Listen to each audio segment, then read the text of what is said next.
9ರ ಮಗ್ಗಿ ಬರೆಯುವ ಸರಳ ವಿಧಾನ. 9ರ ಮಗ್ಗಿ ಸರಳ ಬರೆಯುವ ವಿಧಾನವನ್ನು ನೋಡೋಣ.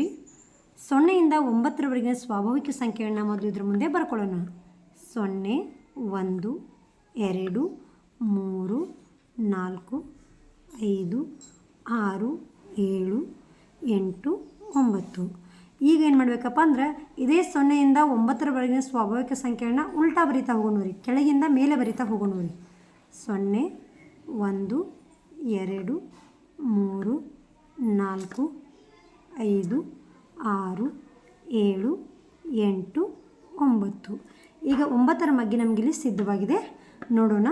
9 1 9, 9 2 18, 9 3 27, 9 4 36, 9 5 45, 9 6 54, 9 7 63, 9 8 72, 9 9 81, 9 10 90. ಧನ್ಯವಾದ.